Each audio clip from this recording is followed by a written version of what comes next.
Good evening. Welcome to this edition of the 401 Talk Zone radio show. My name is Leon Jones. This evening's topic is how to recognize and cope with the warning signs of mental health illnesses. Now, many people believe that mental health disorders are rare and they only happen to someone else. In fact, mental health disorders are common and widespread. There's an estimated 54 million Americans who suffer from some form of mental disorder in a given year. Many families are not prepared to cope with learning their loved one has a mental illness. It can be physically and psychologically and emotionally trying and can make us feel very vulnerable to the opinions and judgments of others. If you think that someone you know may have a mental or psychological or emotional problem, it is important to let them know that there is always help. Now, what is a mental health illness? It's basically a disease that causes mild to severe disturbances in thought and or behavior, resulting in an inability to cope with life's ordinary demands and routines. There are more than 200 classified forms of mental illnesses. Some are more common. You know of depression, bipolar disorder, dementia, schizophrenia, and anxiety disorders. Symptoms may include changes in mood, personality, personal habits, and or social withdrawal. Many health problems may be related to excessive stress due to a particular series of events. Now, as with cancer, diabetes, and health disease, mental illnesses are often physical as well as emotional and psychological. Now, mental illnesses may be caused by a reaction to environmental stresses, genetic factors, biochemical imbalances, and of course, a combination of any one of these three that I just mentioned. Now, with proper care and treatment, many individuals learn to cope or recover from a mental illness or emotional disorder. Now, it is especially important to pay attention to sudden changes in thoughts and behaviors. You must keep in mind that the onset of several of the symptoms that I will go over indicate that a problem should be addressed. Now, some of the problems, starting off with children, adults, and of course, adolescents. There's confused thinking, prolonged depression, which is basically sadness and irritability, feelings of extreme highs and lows, excessive fears, worries, and anxieties, social withdrawal, dramatic changes in eating and or sleeping habits, strong feelings of anger, strange thoughts, known as delusions, seeing or hearing things that aren't really there, known as hallucinations, growing inability to cope with daily problems and activities, suicidal thoughts, numerous unexplained physical ailments, substance use, and substance abuse. Now, when it comes to older children, there's substance use, inability to cope with problems in daily activities as well, changes in sleeping habits, excessive complaints and physical ailments, changes in the ability to manage responsibilities at home or at school, defiance in authority, truancy, theft, and or vandalism, intense fear, prolonged negative mood, often accompanied by poor appetite and thoughts of death, frequent outbursts of anger. Now, in younger children, it comes in the changes in school performance, poor grades despite strong efforts, changes in sleeping and eating habits. Of course, there's always excessive worry and anxiety or refusing to go to bed or school, hyperactivity, persistent nightmares, persistent disobedience or aggression, and frequent temper tantrums. Now, how do you cope with this on a day-to-day basis? Despite the different symptoms and types of mental illnesses, many families who have loved ones with mental illnesses also share similar experiences. You may find yourself denying the warning signs, worrying what other people will think because of the stigma, or wondering what caused your loved one to become ill. Now, accept the feelings of being normal and common amongst families that are going through similar situations. Find out what you can do about your loved one's illnesses by reading and talking with mental health professionals. Share what you've learned with others. Now, when it comes to any mental health issue, there's always some unusual behavior. So the outward signs of mental illnesses are often behavioral. A person may be extremely quiet or withdrawn. Conversely, he or she may burst into tears, have great anxiety, or have outbursts of anger. Even After the treatment has started, some individuals with a mental illness can exhibit antisocial behavior. When in public, these behaviors can be disruptive and difficult to accept. The next time you and your family member visit a doctor or mental health professional, discuss these behaviors and develop a strategy for coping with these mental health issues. Now, your family members may be as dismaying to them as it is to you. Ask questions and listen with an open mind, and be there to support your loved ones. And you also have to establish a network. Whenever possible, seek support from friends and family members. If you feel you cannot discuss your situation with your friends or family members, find a support or a help group. These groups provide an opportunity for you to talk to other people who are experiencing the same type of problems. They can listen and offer a valuable service and advice. Also seeking counseling. There are a number of people who have problems but who feel too shameful to seek help.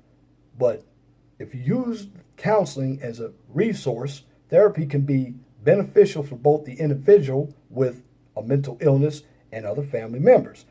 A mental health professional can suggest ways to cope and better understand your loved one's illnesses. When looking for a therapist, be patient. Talk to a few professionals so you can choose the person that is right for you and your family. Now, it may take time until you're comfortable with the person you select, but in the long run, you'll be glad that you have sought out help. And last but not least, when you're going through stress, because all of these mental disorders, some way or another, comes around to have anxiety and stress. In fact, I call stress the silent killer. A lot of us really don't believe that, but with stress can lead to heart disease. And this is where individuals have suicidal thoughts, and they pontificate on whether to give up on life or not, because they believe that there's no out. When it comes to any mental health issue, I always tell people, educate yourself. None of us are flawless. So, if you or your loved one believe that there is an issue, you seek help, and that doesn't work, what you need to do is take time out for yourself. And this is why I did videos a long time ago on social media, because a number of us who get on social media, we put out different types of content. It can be very, very stressing. In fact, when most of us make videos, regardless of what the content is, it takes a lot of work. It's a lot of time.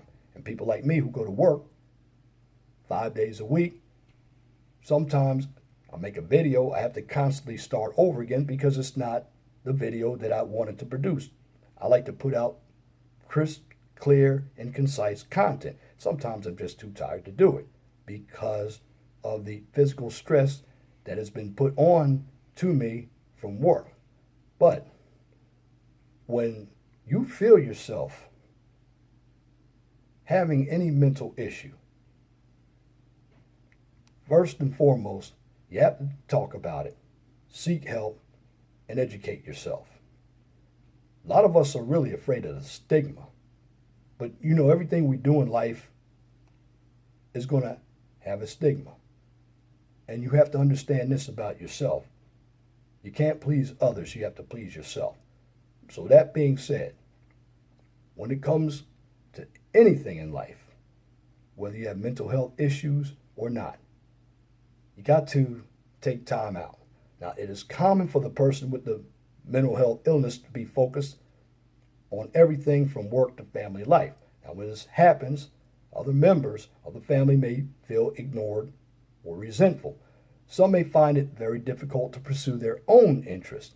If you are the caregiver who is representing the family, you definitely need some time out for yourself. Schedule the time away to prevent becoming frustrated or angry and becoming part of the problem, because there are individuals out there who are taking care of their sick parents.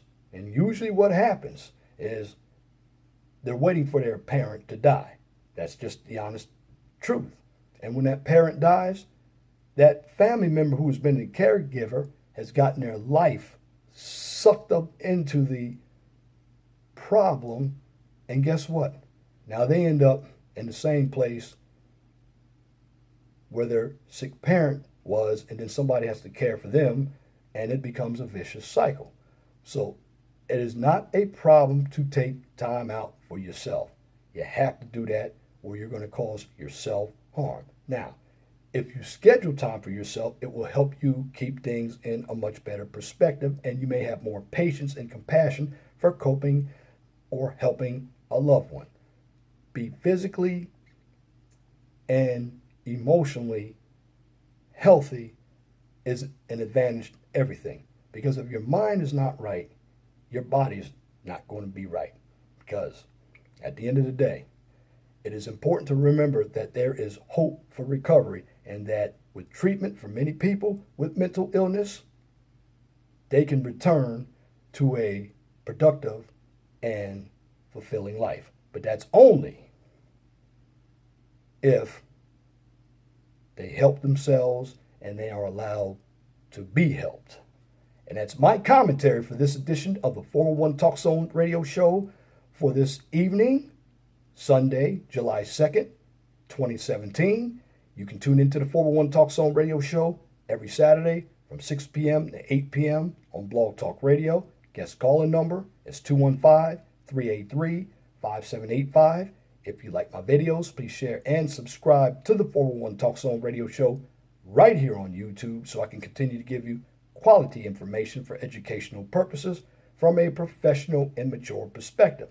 Now, on this channel, I do not engage in controversy, emotional, or debatable issues, nor do I participate in drama and or unnecessary bickering, because it is counterproductive. On this channel, what I am here to do is give you information. And on that note, I'm not a doctor, a psychotherapist, or a mental health professional.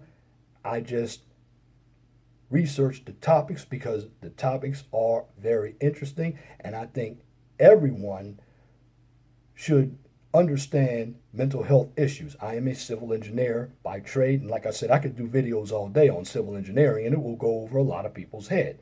But the information about behavior is very, very important, because a number of us have chosen mates with these types of behaviors, and if you don't know how to cope with these behaviors, you're going to end up with one of these behaviors as well if you don't already have one yourself.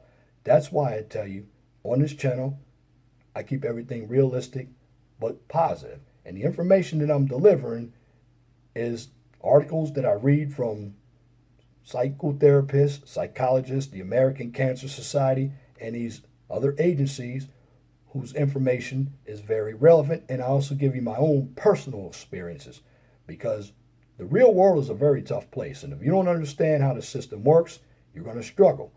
So what I'm doing is giving you an extra tool so it can help you make better decisions, so you end up being a little more informed than you are, because there are a lot of people that are not going to inform you. This is information that you have to go out and find yourself. It's just like being your own lawyer if you're studying law. You don't have to be a lawyer to study law. You just need to know the law. But with all that being said, my channel is very realistic when it comes to the issues, but from a positive perspective, because knowledge is power. Now, if you have started a brand new YouTube channel, you have a business, and you want me to discuss a topic on YouTube or Blog Talk Radio, please email me at lej6521@gmail.com. And if you have a comment, please leave your comment in the comment section under my videos. But make sure that your comments are pithy.